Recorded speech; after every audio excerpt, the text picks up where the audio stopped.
This video is brought to you by Podpitch, the AI-powered platform for PR experts. Podpitch is the first and only software that finds, writes, and sends pitches to podcast hosts right from your actual email address. Whether or not you're already pitching podcasts, Podpitch will make sure you get podcast bookings, guaranteed. And so long as Podpitch's AI keeps confusing me with Kyle Kingsbury, MMA fighter and famous podcast host, some of those bookings just might be with me. I'm Kyle, not Kyle Kingsbury, and this is the Kyle Kingsbury podcast. What is your vision of a positive masculinity? Play number one in the playbook of the Omega Man is don't fear death. What is at the core of your masculinity that is not culturally dependent? How do you extract those things? Imagine giving, a dog the most powerful tool it could ever have. I shouldn't try to be like Kyle Kingsbury, MMA fighter. I should try to be like Kyle Kingsbury, like the software engineer and the gay Leatherman. Every time you begin to call yourself something, you're actually not that thing. I'm your host, Kyle Kingsbury, and you pull, a podcast identity down, and you just begin just to be Kyle Kingsbury behind all of the identities that you've worn. You have to experience what it means and feels like not to have an identity, because that is where our power really is, not by dominating others, but by dominating ourselves. You've done some research into Omega Men already. One thing about an Omega path is you don't judge yourself. And I just want to, clarify for any Omegaverse fans out there, that's not what this book is about, right? There's nothing scientific or there's nothing substantive of the Omega that you're talking about in those little circles. Do you have any advice for alpha men who do want to become more submissive and breedable? Get out of the arena of observing the way other people act and behave, and just act and behave the way you are. For those of your readers or our listeners whose eggs might be cracking right now, what would you say to them? On the other side of that passage, on the other side of that fear, on the other side of the world saying, don't go this way, there's a peacefulness, and there's a safety, and there's a bliss that just can't be described. Hello, everyone. Welcome to the show. I'm your host, Kyle Kingsbury, and joining me today is Dave Rossi, the author of the #1 international bestseller, Alphas Die Early. Dave, welcome. Thank you, Kyle. Thank you so much. You built a dream home. You made millions. You married an intellectual powerhouse. You had the home, the boat, and you were still feeling dead inside. Tell us about that experience, that struggle. Well, I should probably add that I lost all that as well. When I left my marriage, we had a very big business, and our primary residence covered the debt of the business. And so when I decided to leave a 17-year marriage because I was just so unhappy, and I finally realized that it took a lot of pain, a lot of growing of issues. My best friend had passed away, and I couldn't really reconcile that loss. He was someone that I, view as close as my parents in my life. And then I had a back injury from football, kind of get re-injured, and I was supposed to have surgery. And the business wasn't growing well. We had 130 employees, and we still were doing between $30 and $40 million a year in sales. But it still wasn't great, predominantly because the marriage was so bad. And I finally realized how unhappy I was, and I left. And so I basically lost everything. My ex-wife would not sell me her half, and she wouldn't buy my half. So I said, marriage goes with the business. So there we have it. But yeah, I think it's looking back in those times, I wish I saw my unhappiness sooner. I wish I did something sooner. And I think for a lot of men who are unhappy and don't know why, I understand that feeling. I lived through it. Yeah, I think that's an experience a lot of men share, actually, and it's not something we often talk about. Yeah, I think so. I think, for a lot of men, we normalize life. We look around and the majority becomes status quo. And what's interesting is that most of the majority is wearing a veneer. They're wearing, a false persona. Social media, that false persona gets even shinier. It's like take our shield that we walk around the world presenting ourselves, and then we polish it up for social media, There's no shortage of beautiful, perfect men out there with the gleaming bodies and the, fancy vacations. And that's also not really who they are. And it's certainly not who most of us are either. It's not. And I think that's what I really try to touch on with the book, and something I'm so passionate about with helping men is that, it's not merely being strong or being performative or gleaning that makes us successful. It's just the appearance of it that does. And so a lot of people are chasing appearance, and they're putting so much effort into appearance. And, I see a lot of social media on how to be masculine and how to behave masculine. And these are the traits to be masculine. Well, that's still an act. If you have to go pretend to be masculine, then you're really not masculine. And I think we tend to chase these ideals based on what they look like. And anything that's a veneer, anything that's being manipulated or affected to be something by perspective isn't essentially the original. And so I really want to push and help support and teach men how reality, authenticity, awareness, vulnerability, who you really are, the real essence of you.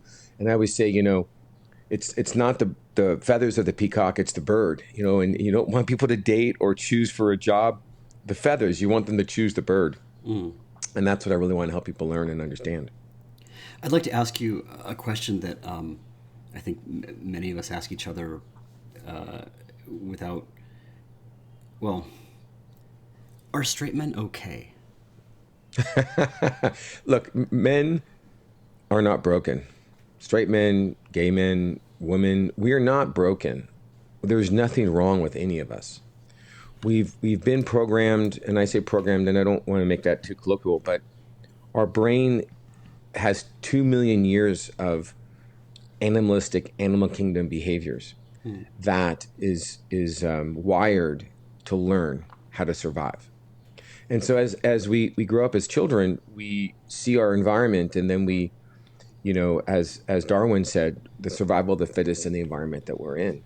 And that environment changes. So we're adaptive creatures. And so there's nothing wrong with us. It's just that the rate of information of what we're trying to adapt to changes so quickly that we're adapting to how to act in Texas, or how to act in California, or how to act in New York, or how to act in upper class New York, or how to act in lower class boroughs, or we're trying to adapt to so many different environments. In fact, environments change. The perception of these environments changes so quickly with the internet and with social media that I think we're just lost and confused. Our identity is confused.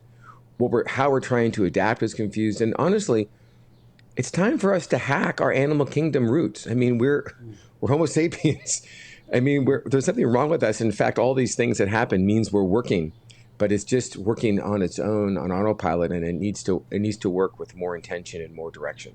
You're referring to these sort of innate animalistic drives to alpha masculinity. These are the dominance hierarchies in Rudolf Schenkel's Ethnology of Wolves, 1947, yep. Later popularized by David Mack, right? Absolutely, yeah. And as animals, and it goes back to Origin of Species with Darwin in his work, that we do, as a male, as an animal, we want to procreate. It's just part of who we are. And it's very simple to see which ram is the biggest, because its horns knock the other ones down. And it's like, oh, that ram beat that ram. Okay, that's the ram that I want. That's the alpha ram, Right, the wolves were fighting each other or using physical dominance posturing. Exactly. But these wolves were in captivity, right, at the Basel Zoo?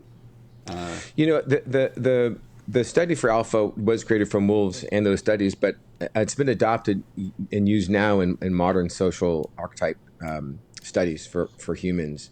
And those traits are now, archetypes are useful. They're not everybody. They're not universal. But we still have these animal traits in us to be someone to procreate and propagate our species. And those drives still exist in us. But those alpha dominance hierarchies, those were, as Meck later wrote in 1999, a product of confinement. That when he went and looked at wolves in the wild, they showed no alpha or no dominance behaviors like that. Instead, the alphas were just the breeding pair, the mother and father of the pack. And packs were a family unit. Yeah, absolutely. And I think those studies are really helpful. And I think I think the word alpha has morphed into modern society. And I think I really want to focus on how confusing the alpha portrayal is. Mm-hmm. Right. The media ran with this. The pickup artist community with Neil Strauss's Specified the Game. They publicized this false image of alpha and constructed a cultural archetype that men today are taking as a real thing, right? Exactly. And I think, I see advertisements. I saw a cereal that says, "Be a real man, eat real man cereal." And actually, I'm sad to say, it says, get some balls because the cereal's round. Oh, of course. Yeah. I'm not kidding. And it's because there's creatine in the cereal. And that makes you a real man. It's high in protein too, right? Right. I saw a clothing ad that said, "Be an alpha, wear hemp clothing." Yeah. Okay. That's definitely gender right there. Sure. Yeah. Real men don't have wrinkles. I have these on my phone. I save these because I think it's just stunning. And you're right. And I think the alpha culture, the manosphere culture, is based on dominance. It is based on bravado. It's based on control. It's based on emotional repression. And it's based on one primary aspect, which is falsehoods. It's create a persona. It's project. And so what happens is we end up having the persona we want speak for us. We say, oh, I can't sound like this. I need to sound like a real man. So I'm going to act this way. And I'm victim to that. I built a life on what I thought a real man was in terms of business. And it brought me nothing but misery. And I eventually just tore that life down and started from scratch. So I understand that. Me too. And I think that's a really common experience. I remember from a very early age, my father told me certain ways that men would act. My peers, especially other boys, would tell me, oh, that's gay, or that's too feminine, or that's, you don't stand like that, that's how a girl stands. And I felt that immense pressure to perform a certain way so that I could be the man I was supposed to be. Yeah, and I wrote about that because I had those same experiences. Men would make jokes and laugh. I didn't find funny, but what if I didn't laugh? Then Was I not the odd one out? Yeah. Right, and I think as men we tend to be in the herd until we have the opportunity to be the alpha. We kind of blend in, and we all laugh at the same jokes, and we all kind of act the same ways, not to stand out. And that's also a survival instinct, just not to stand out, to be part of the herd, survive in strength in numbers. Mm-hmm. And then when we have opportunities, and even for me, I would pretend some bravado to get a certain girl, or obfuscate on an application for a job because I wanted to be bigger and better than I was. And we've normalized this form of micro lying. And I think when you have the collapse that I had, almost having surgery, pretty much going bankrupt, losing my house, starting over with work, getting a job in the first time in 20 years since I'd always, kind of run companies. It was pretty rough. And I think when I learned what I learned, and what I ultimately want to share is there is another way. And that other way needs to be built on a foundation of awareness and strength and vulnerability. And the strength and the courage to be vulnerable is the strength and the courage to be authentic, and the strength and the courage to avoid the ridicule or the judgment that we think other men will have on us. And that's where we quickly fold. We fold thinking that we have to act certain ways, and then we abandon our authenticity. We often talk about a prison of heterosexuality, and you describe this literally in the chapter The Transition. Boys are taught that crying is weakness, vulnerability is less than, your social value is your ability to physically provide for a woman. You have this pressure of the locker room talk, and questioning yourself, well, if I didn't laugh, am I one of the guys? Yeah. Yeah, and I think we've all had those. We can all connect to those thoughts in our mind as kids, and yet by the time we become young adults, we normalize that we just abandon our thoughts and sabotage our true feelings and our true likes and dislikes, and we abandon them, and in the process we abandon ourselves. And I think for most men, we do live a life of quiet desperation, following the pack, following the herd, following the most influential person in our lives. And the most influential person in our lives should be ourselves. And a lot of people ask me about role models, and I say, I quasi believe in role models because I think role model behavior is important. But if you role model an individual rather than their behavior, you're role modeling everything about them. And so a lot of people have these idols, or role models, and then all of a sudden they end up, like the Cosby Show. Bill Cosby ends up being this horrible, sexual assault, person, and all of a sudden, okay, now what do I do? My role model is creep, Never meet your heroes, right? Right, and so I think, our best role model is ourselves. Our best role model is our own intuition. Our best role model is a healthy authentic, vulnerable psyche within ourselves. And that takes effort to create. So I shouldn't try to be like Kyle Kingsbury, MMA fighter. I should try to be like Kyle Kingsbury, like the software engineer and the gay Leatherman. Well, every time you begin to call yourself something, you're actually not that thing. So if you start calling yourself an MMA fighter, then you think that Which you need to I'm go. not, right? I'm so right. much. I'm a different Right. thing. Right, but if you think you are, you have that identity. That identity begins to speak for you in certain situations, and when you pull that identity down, and you pull a father identity down, or you pull, a podcast identity down, and you just begin just to be Kyle Kingsbury behind all of the identities that you've worn. You put all of these acting roles aside, and you think, and this is not easy, and so I don't want to over trivialize the effort it takes, and the effort is to remove the things that aren't you. It doesn't take any effort to create you. It takes effort to get rid of the things that you know yourself as. And so then you say, well, what do I do? Well, you just live a little more naturally, and what comes up mentally and conversationally will change, but it's more authentic and organic, and you let it come up, and you don't think so much. And well, can I say that? Should I say that? Or should I act that way? Oh, that would be way too feminine. I can't do that. I shouldn't do that. I kind of want, that's kind of natural, but wait a minute, don't do that. Right. And you just kind of stop that. You just kind of let it out.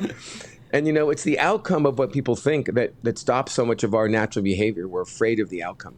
We're afraid of. Go ahead. No. Oh, I was thinking, you do call out some positive role models for men, and one of the ones that struck me was Odysseus. Oh my God, yes. Who's notable for his cunning, right? But I was thinking, like, the Greeks, at least in Homeric epic, there's this notion that interiority is sort of absent and like pushed out into the gods. And I keep thinking, how much do we know Odysseus, the man himself, versus the things that happen to him? Because at times reading that, it's like he's just along for the ride. What is the authentic Odysseus? Well, I think to me, Odysseus plays a couple important roles. I think one, I really speak a lot about The Hero's Journey by Joseph Campbell. And I think we're all on a hero's journey, all of us. And there are these stages of this journey. And the first one is call to adventure. And if you miss that calling, which most men do, if you're not cast to sea. Yeah. Well, it's not so much cast to sea, but for me, it was my back and my friend dying and not talking to my parents and a miserable marriage, and all the signs were there for a call to adventure. And the call to adventure was to change my life, to live a more authentic life. And I missed all those calls until the calls started stacking up, and I just couldn't ignore it anymore. And I did jump in and start my hero's journey. All of us are on that hero's journey.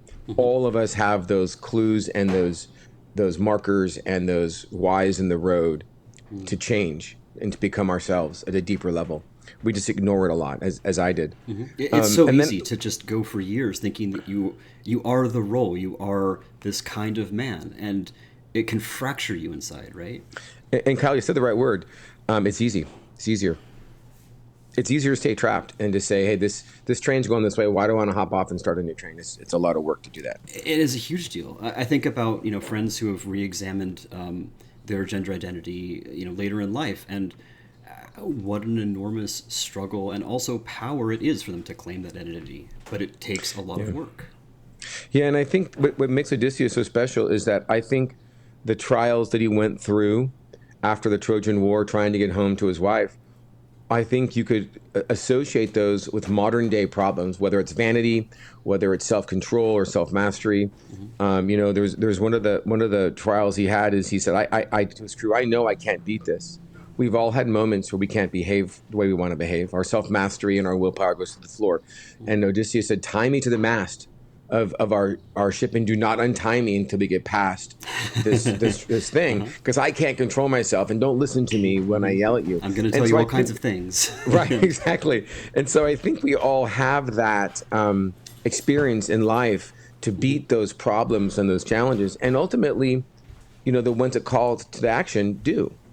And Odysseus, it's a story, but it's a story about our own evolution as Homo sapiens to get away from the beast or animal side of us and shift over to, as Nietzsche called it, the God side of the ravine. And Odysseus did that challenge better than anybody. You ask you ask your readers to see where they've worn a mask of masculinity recently. Yeah. And you talk about this performance notion of alphas. And it kind of seems like you're circling the notion of what Dr. Judith Butler might call performativity, right? Yeah. That every act of gender is a recitation, an iteration of a previous cultural behavior which draws upon all the ways that you've been a man before to be a man at this moment. Yeah, and I think that's what confuses therapists and a lot of people is that masculinity is also a persona or an identity. And so it's kind of like there's an underlying base of maleness or masculinity that then supports the next mask of being a podcaster, right? And so underlying your podcaster is a layer. It's layers and layers of right. New identities. Okay. Right. And so a lot of us think and believe we have to act like men act. And so we're going to naturally act like men because of testosterone. That's just the way the animal kingdom works, right? But that identity has gone too far. It's gone too far with advertising. It's gone too far with politics. It's gone too far with everything. And it's an identity still that we need to deal with. And the way society will view masculinity different in 10 years. So every 10 years when there's a new 800-pound gorilla on the scene, so maybe now, it's Trump. And so you all have to, act like this and have this bravado and be unapologetic and be rude and dominant. Or maybe it goes back to an Obama type where it's much more mature and emotional and articulate. And so do we just change who we are, our identity every 10 years or every 8 years? Or you know what I mean? Yeah. Well, in a sense, when you say you're a man today, when I say I'm a man today, we mean so in reference to a current cultural construction of men, right? Right. And that is a historically contingent fact.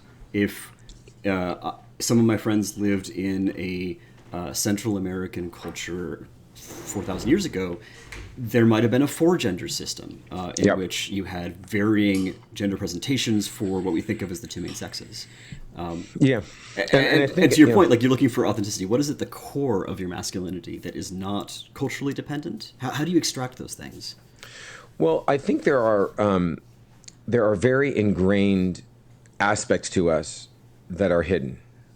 And they're hidden under these layers of persona or identity. I mean, Jung called them persona, NLP calls them identity, Freud calls them ego. It's all kind of this, and if you've read the book *Sapiens* by Harari, we as animals did not have cognition 45,000 or 70,000 years ago, and all of a sudden, as animals, we got cognition, and every other hominoid went extinct except for us. So here's a genus, the hominid, that went extinct, and except for Homo sapien, and we're the only ones that have cognition, and all of a sudden we're the most powerful animal on this planet. So that this cognition is very powerful. So the animal side of us, the 2 million years of evolution as animals, has now taken cognition as a tool to survive as an animal. Imagine giving a dog the most powerful tool it could ever have. What would it do with that tool? It would use its evolutionary roots and use that tool towards its animalness. And that's where we created an ego or a persona, is that it was a survival tactic. So Homo sapiens are now saying, how can I survive? I can survive by pretending I'm great. And if someone thinks I'm great, then I can get them. Or if they think I'm great, I can get this job. Or I can scare somebody into winning. And so this persona has been created, but behind that, there's still something much, much deeper. And that's the extraction I think you're asking about. How do you get to that? And again, it's about removing the layers first. You have to see them. And that's why I ask people to understand and observe their own behaviors towards trying to be something in the herd. To reflect on our social roles. Right. And then see it and say, okay, wait a minute, I don't really have to act with this bravado. I don't have to act like everybody else. I don't really want to laugh at this joke. I can not laugh. I can say this is a stupid joke. I can say this is sexist, like the men's hockey team in the Olympics somebody could have said, hey, the girls are great. But no one did that. No one wanted to be the jackass in the mail room showing champagne everywhere with Trump on the phone to say, hey, the girls are great, And that's so important, right? For us to stand up in the spaces where we are men together against sexism, because it's where it goes unchallenged, right? That's where the group mentality leads you to passively to be complicit in the construction of that sexist world. And it is animalistic. It's like Lord of the Flies, right? It's like the majority says, hey, we all believe the same thing, so you're wrong and you're out. And that isn't necessarily moralistic. The majority isn't ethical, doesn't have to be, or often isn't. It doesn't align on principles. I imagine when the herd gets together and everyone's chanting, at a sporting event, no one asks themselves, hey, we're all cheering for the guy that, raped the girl. I know he can throw a football really well, but are there any morals to who we're cheering for? They don't all align. They all just cheer because everyone's cheering and they all just cheer and they have this unspoken alignment. And I think it's important when you're authentic and to be vulnerable that you can stand by your principles without feeling like you're going to get outcasted. And if you're going to get outcasted for believing in something to your core from a morality or a value or a principle system, then get outcasted from that people. That's okay. That's actually a reward to me to say that somebody else is going to judge me. They don't want to be my friend because I'm going to stand on morals and ethics and principles. That makes you sovereign. That makes you vulnerable. That makes you authentic. And I think it's important that we stop being afraid to live the life we want to live for being judged by other people who aren't. That's, I think, an incredibly valuable lesson. Yeah. Yeah. And it takes effort and it takes courage because there are moments when you might be alone. But, we as humans, as animals, view our current situation as our always situation. It's so hard to see what you could be when you are authentic. If you're living in a world where your social presentation is what is expected of you and you get along in that group, you can't perceive a world in which the new friends and the new community and culture you'll be a part of will accept you for who you really are. Yeah. And honestly, what this becomes most shocking to is yourself. You say, I really want to say that I like girls hockey and the girls won a gold medal, right? But I don't know that I could do that. What if I can't do that? The person that we shock the most is ourselves. Can I say that? Can I do that? Oh my God, I don't think I can do that. I don't think that's normal for me. That would look really odd for me. And it's that fear of the outcome of social judgment or social caste that prevent us from ourselves being ourselves. Yeah. Instead, you say that a new definition of masculinity should center on vulnerability and emotional intelligence. And these are not weaknesses, but they're sources of real strength in being authentic to who you are. Well, they are. And I think, we'll go back to the majority. The majority has decided that being vulnerable is weak. And vulnerability takes the most amount of strength. If you're going to put yourself in a defenseless position and say something that's inherently putting yourself in a position of judgment that you think someone will judge you, which is all judgment, self-judgment, but just for conversation. If you're afraid that someone might judge you because you might speak something moralistic or the truth or your values, then it takes strength to step into that defenseless position and say it. And I'm not advocating walking around the street with a bleeding heart and crying to everyone across the street. I'm saying if you need to say something, if it's salient to your life, to your morals, to your values, to your code, if it's someone that goes against the grain of you and you need to say it, say it. Have the strength to say what you need to say. It is so hard to get to that moment. I know from personal experience. And I'm sure you must have had that critical juncture in your life when you had to confront this tension within you and resolve it by speaking who you are to the world. Well, and I think I'll never forget this situation because it hit me like a ton of bricks. I was listening to Wayne Dyer talk about the death of Ivan Illich, and it was a book by Leo Tolstoy. And Ivan was a judge in 1800 Russia, and it was a very prestigious job. And his parents pushed him into this. His wife pushed him into this. Everyone says, "Hey, Ivan, you're a great judge, and you should be this judge." And he wanted to be a musician. Deep down inside, his passion was music. And we'll suspend the whole making money aspect of this conversation because that's creates some confusion for men today. But we'll go with the piece that hit me is Ivan always wished he was a musician. And on his deathbed, he's literally dying. And he looks up at his family and says, what if I lived my whole life wrong? And I sat there, I'm like, I'm living my whole life wrong. And I realized that every second I didn't say what I believed, I was on the train of living the wrong life, going the wrong direction. And if I spoke my truth and I stepped into what I needed to say, and I could find that strength and that courage to be vulnerable and say, hey, wife, I'm done. Like to have that courage to say, now I'm not on the wrong train, I'm on the right train. And these trains come all the time. If you have to say something that you can't honor your moral code, you can't honor your inner heartfelt feelings, you're on the wrong train and you're not going to get your destiny, and you're not going to have the life you're supposed to have. You're going to have a life that you lied to yourself and you didn't have the strength to live the correct direction. Whether it's a door that you need to go through or a mountain you need to climb, if you're afraid to climb that mountain, then you're not going to climb it. And you're going to miss out on what that entails. I'm reminded of Bell Hooks, who in Feminist Masculinity wrote, "What is and was needed is a vision of masculinity where self-esteem and self-love of one's unique being form the basis of identity." And that cultures of domination attack self-esteem, replacing it with the notion that we derive our sense of being from dominion over another. Patriarchal masculinity teaches men their sense of self and identity.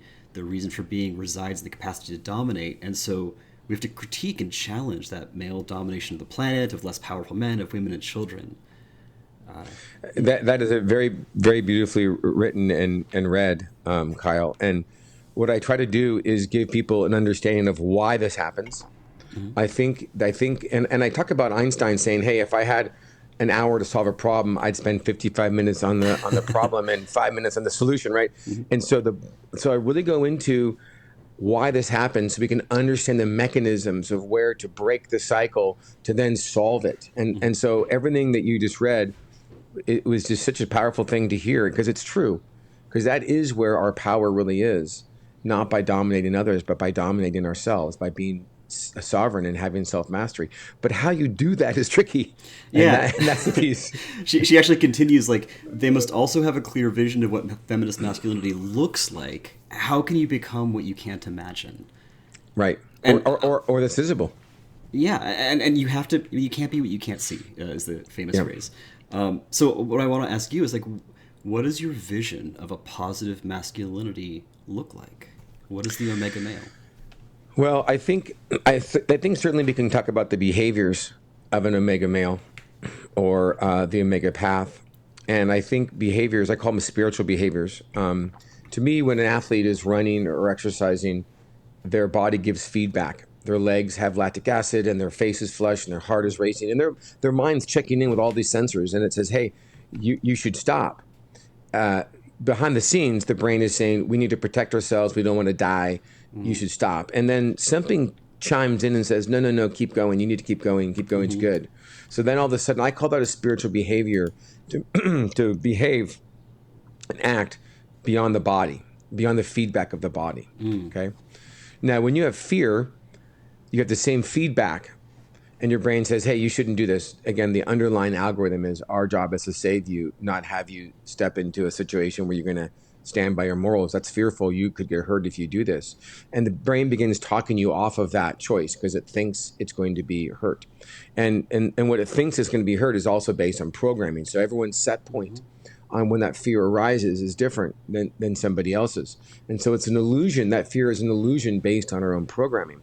But it's a spiritual act. I call it spiritual behavior to act beyond fear or self-judgment or self-esteem or jealousy or anger, to have the strength and the power to act beyond the feedback is, to me, the Omega path. When and how you do that is up to you in the situations you're in. And I think that's what the Omega does, is it has the sovereignty to choose over feedback. to choose a path over, and this is a lot in Man's Search for Meaning. Viktor Frankl, he learned these lessons when a German soldier would shoot you if you didn't get up in the driving snow, being beaten and sick, and march with the other soldiers, right? He learned that choice is all you have left as a human. Stripped of everything, you still have that choice. And I'm advocating in the Omega Man that you use that power when you need to. And you enrich that power, and you practice that power, and you train that power, and you understand when you lose that power and when to gain that power. Does that answer your question? I see a lot of yeah. I'm thinking. You talk so much in the book about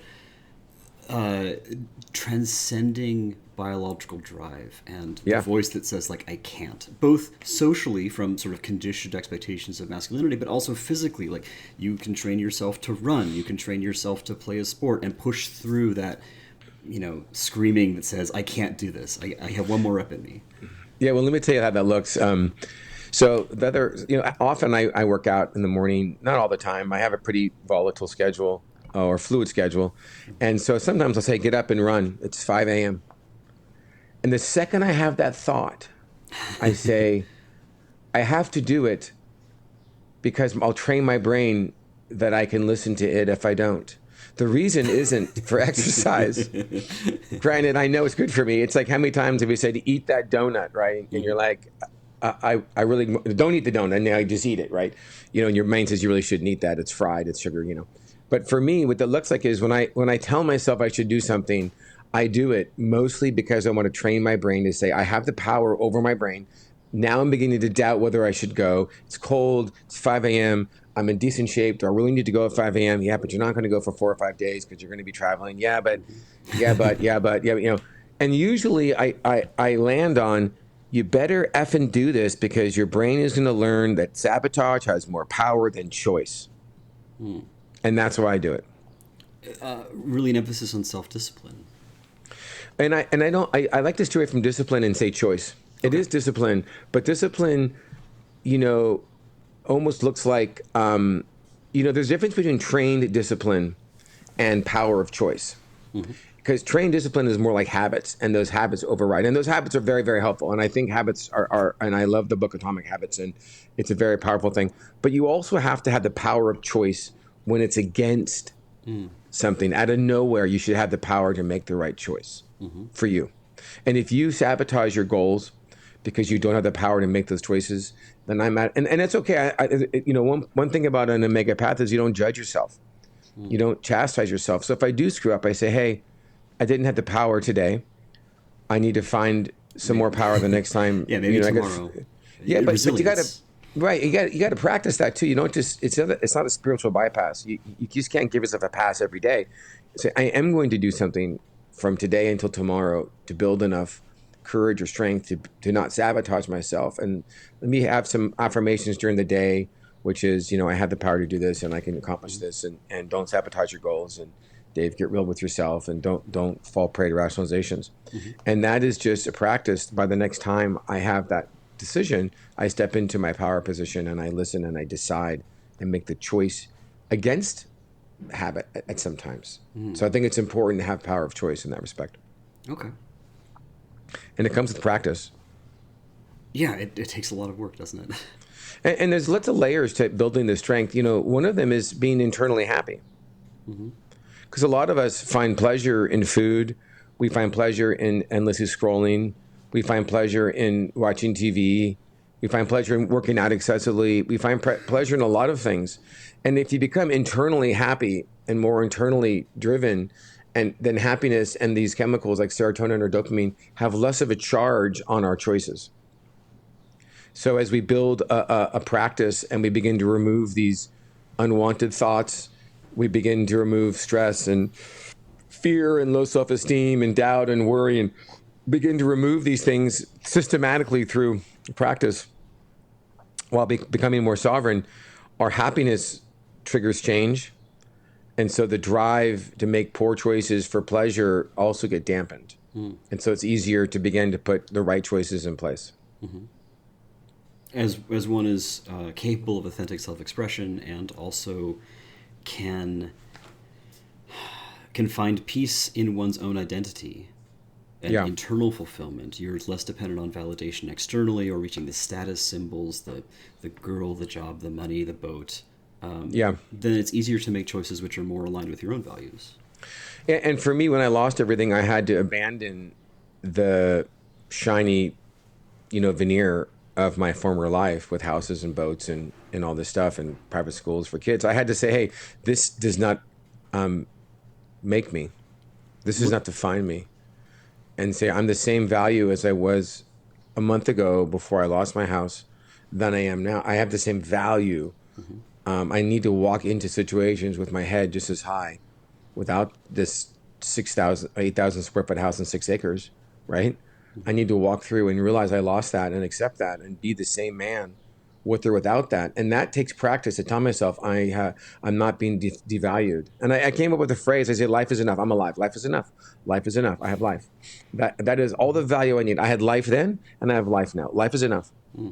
And I would say that I'd walk into a guy bought our company, portions of it, which minimized some of the debt, not enough to not lose my house. And I'd have to walk into these meetings. And as I'd say to myself all morning, like a couple hours before the meetings, life is enough, life is enough, life is enough, life is enough, life is enough. And then go into these meetings and say, hey, so you didn't make payroll and your business collapsed, predominantly because I got divorced. But regardless, I failed. I don't want to sugarcoat it. And I did lose my business and you are buying pieces of it. And I did lose my house and I'm still alive. The piano didn't fall from the sky and crush me like Wile E. Coyote. There's right? that moment of surprise, right? Where you're like, I thought everything would end, and yet somehow I'm here, and I hope for you, you're happier now. Do you feel more fulfilled, more whole in yourself? I would not trade those days for anything for how I feel now. I can't. I mean, I have my ex-wife telling school that I was abusing my children. Clearly, I did never abuse my children, and my daughter's been living with me full time for the last 4 years. And I left the marriage in 2016, but I would have to go to school board meetings knowing that she was telling people I was abusive. I had lawsuits from unions that she, as my partner in the business, wasn't paying towards the end of our business, that sued. I had lawsuits and bank foreclosures and sharing my kids 50-50, and I would do all of it again. I would do all of it again, 10 times out of 10 for what and how I feel now. The reward of being sovereign, the reward of having the power to make choices. And I still fall short in my ability to make choices, but my threshold has gotten so much higher in terms of when I can say no or yes to things that are honorable to my own values. I wouldn't give it up for anything. It was my greatest teacher. I've been thinking a lot in the last third of your book about the identity of the Omega male, as you articulate it, and this notion that masculinity should focus on strength, success, sustainability, vulnerability, authenticity. And it struck me that these qualities don't necessarily seem masculine. Like, these are good values for everyone to have. And I think about this a lot in leather culture, which is deeply bound up in gender. Do you see these qualities of the Omega male as being in a way gendered, or are they just a way that we all should live, but it's especially important for men to hear them? Well, what an astute comment, Kyle. I'm so glad you said that. This is for everybody. I wrote it for men because I think men need the most help, and I marketed it towards men because I think there's never been a group of individuals that have killed more people and created more atrocities and imprisoned more people than men. And older men start out as younger men. And I see the trend of younger men, and I really wanted to help them. But you're absolutely correct. This book is for everybody. These principles are for women as much as men. I use a lot of how the problem is for men because their gender, composition predisposes them to certain behaviors and certain hierarchies. And, men are more competitive with themselves and each other because of their anatomy, where women tend to gather together, but there's still an interaction that is gender-based for women. But outside of those basic, origins of gender, all of these behaviors that I'm talking about are the same for men and women. The mega path is the same for women as it is for a man. You know, and I talk about this a bit. This is experiential. Mm-hmm. You have to experience what it means and feels like not to have an identity. And identities always grow, so you have to keep on cutting the tree down. You know, the stump, you cut the tree and then the branches grow out of the stump. You know, you got to keep cutting down the branches because identity will grow back. It's part of our 2 million years of animalistic evolution that adopts a persona to help us survive in our environment, and we pretend in these environments. These veneers are constantly regrown, and you got to keep cutting them off to be nothing and to act like nothing and to remove identity as much as you can. And that clears the slate of your mind to be and live through choice. Yeah. So in cutting away progressive identities and seeking to become nothing, is the Omega Man not also an identity? Isn't it a constellation of behaviors and values which you find applied to yourself? What is identity less about this? Well, in a way, it sort of it is, and I talk about this in that the Omega is the last. I picked Omega because it's the last, and the goal is that it's the last mask you wear, and the mask you wear is no mask. You know, and I think there are some Buddhist teachings about judgment. You don't judge others, you don't judge yourself. But the second you notice you're not judging yourself, you're judging. So at some point that has to just stop, and so you have to start somewhere. There's a transcendence. And so if you have the last mask is no mask, when you stop realizing you're not wearing a mask, then that path is perpetuating without anything. But it's kind of like the last, it's the first to last mask, which is no mask. And, you know, I think you have to, again, archetypes are helpful to understand the behaviors that go with it. And all of the lessons I'm trying to help people see are not lessons of mimicking behavior, but they're an inner compass, an inner value to adopt. Like, you know, play number one in the playbook of the Omega Man is don't fear death. It's not necessarily a behavior, but it's a belief to adopt. Right? Perhaps easier said than done. Yeah, and I think, you know, our veneer is created to stay alive. Our persona has been created to stay alive. Our identity is created to stay alive. So if you can work on not being afraid to die, and so I'm not afraid to die. Yeah, well then it should be easy for you to drop the mask and adopt a persona and an ego. It should be easy for you to walk through life, putting yourself in the most vulnerable positions you can. The anxiety that comes with being vulnerable is fear of death. If I act and share a defenseless position and share vulnerability, people are going to judge me. If they judge me, I'm not going to be accepted. If I'm not going to be accepted, it's a lower opportunity for survival. Okay, a form of social death, perhaps. Right, and but to the mammalian brain, social death is no different than being killed by a saber-toothed tiger. It's the same hormones. I mean, I've experienced one, but not the other. Right, they're the same hormones, and so if you're not afraid to die, then you should be very free to share any vulnerability at any time. Like I lost my house, you know, that was social suicide in Silicon Valley, to lose your biggest status symbol, the zip code you live in that region. That's a very vulnerable thing in that region to step up to. You know, I'm sure in war-torn Afghanistan, no one really cares, but in Silicon Valley, they very much cared. And that's how they judged you. And that's how I judge myself, by that standard. And so I think, you know, so you're right that the Omega can be, you know, an archetype or a mask, but it's the start of losing all that, you know. I think play number 3 is live life like I call it funeral death wisdom. It's not really behavior. It's not really act this way. It's not really, you know, have bravado or be performative, or don't have bravado and performance. It's live life like the lesson that you've learned at every funeral. Life is short. Everyone says to themselves and their loved ones, hey, life's too short. You know, so-and-so just died, and wow, his life was taken so short, and wow, I should not worry so much about this or that, or my own self-esteem. I shouldn't worry about all these things. And then the next day you do. And so the Omega playbook is live life like that. That's not really behavior. It's an inner march. It's an inner knowing. It's an inner belief structure that I'm going to live life and talk the way I do when I realize my grandmother just passed away, and value life. And I also talk about, I think it's like play 12. It's a paradox. Not to be afraid to die, but have reverence for life.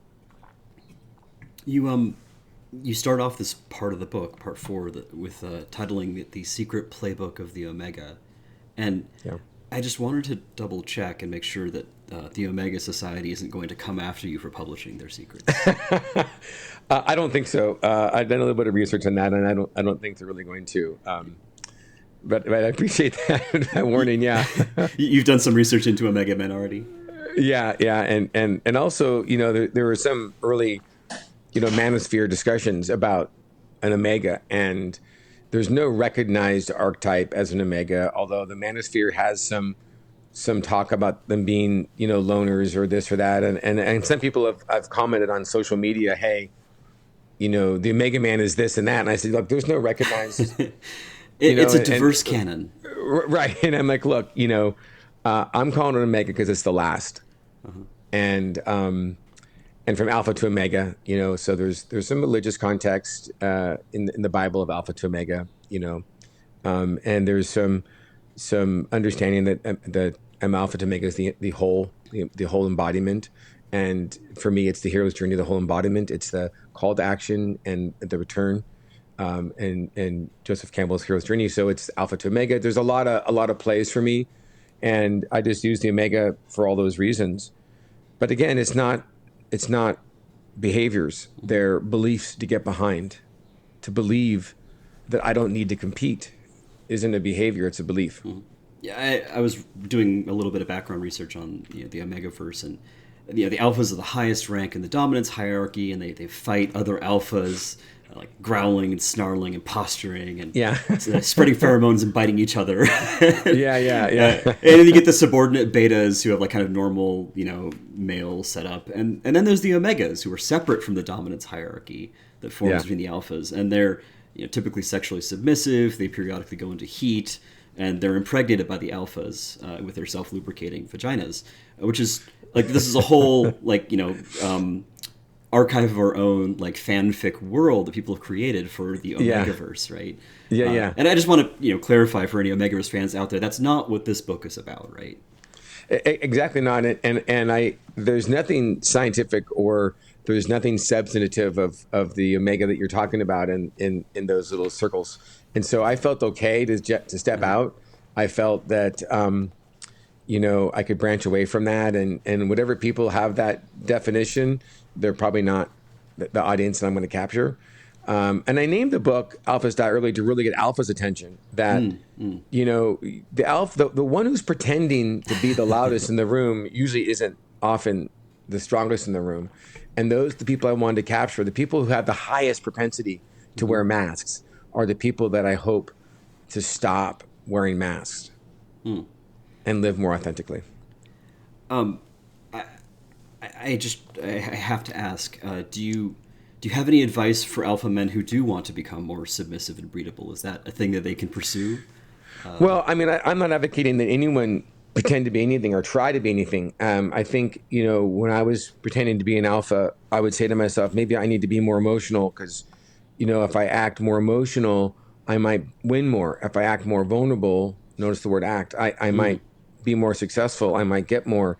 So-and-so has a pretty good demeanor. Like, they're really successful. Like, I like the way, God, that guy Mike does really well. He's made a lot of money, and he's got a great family, and he seems to be relatively submissive at times. Maybe that's a show of strength.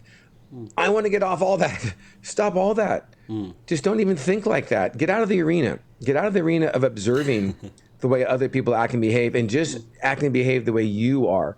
And so if you're an alpha, I don't want to advocate anything but self-mastery and self-sovereignty. I want to advocate getting out of the competition altogether.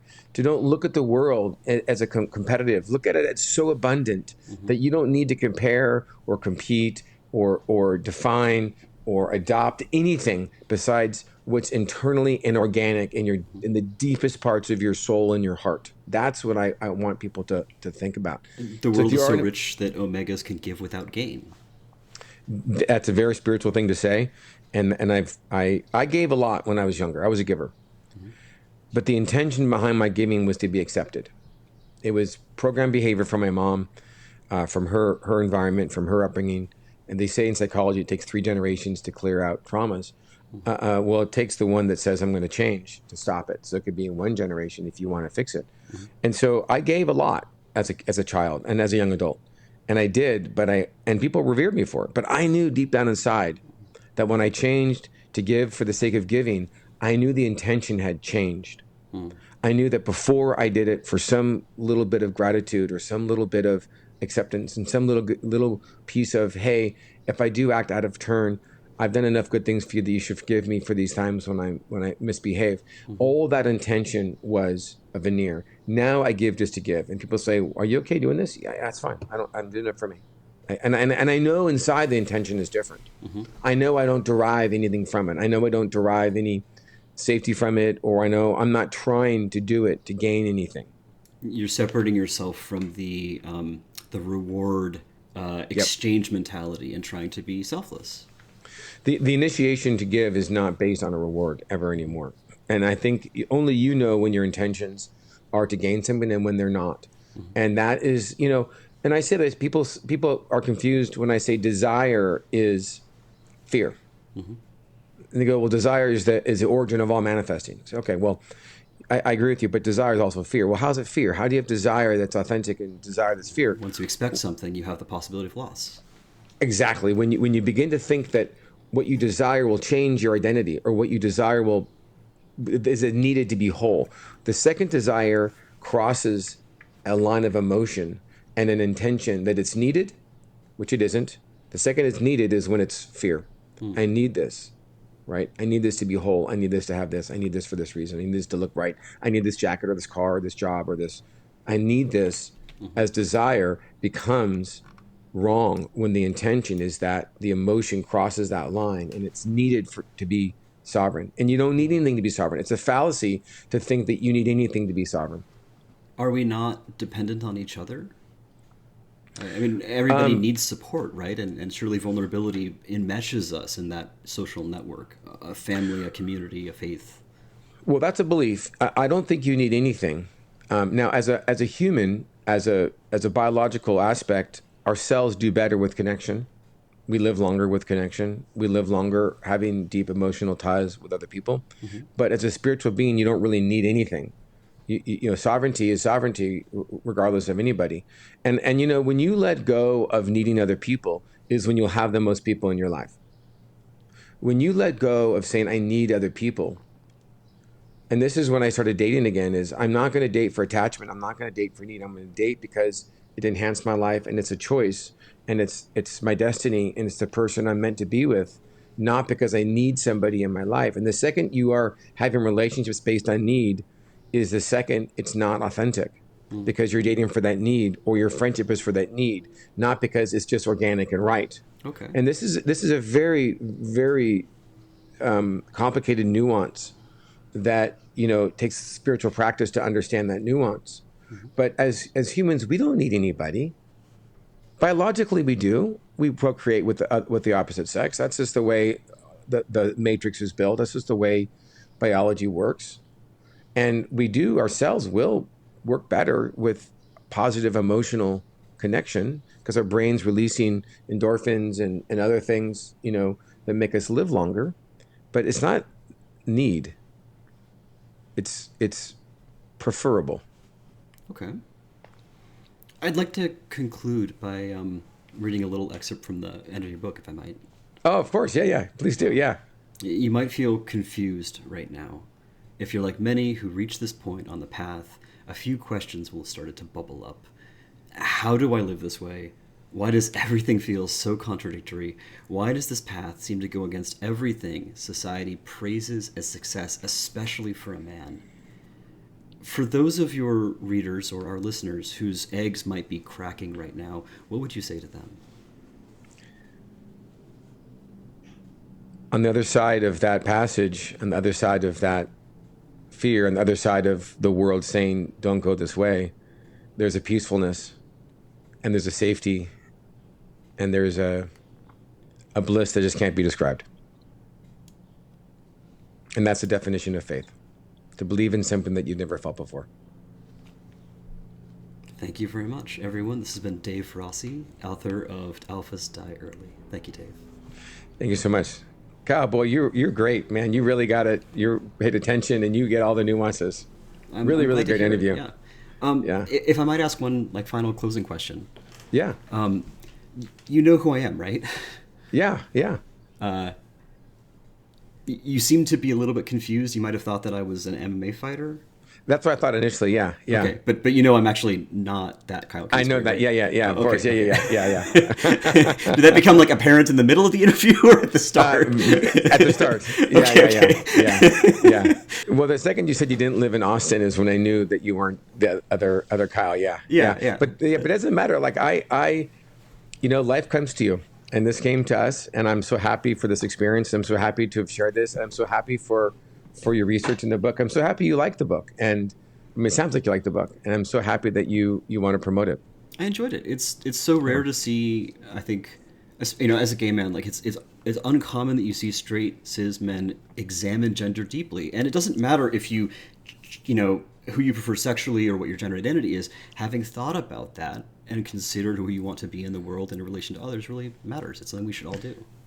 And for me now, I want to help other people. It's about helping people. And it's about helping people understand what you just said. And we'll accept everyone for who they are.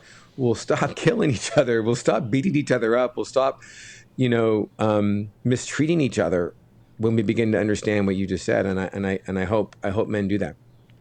Yeah, me too.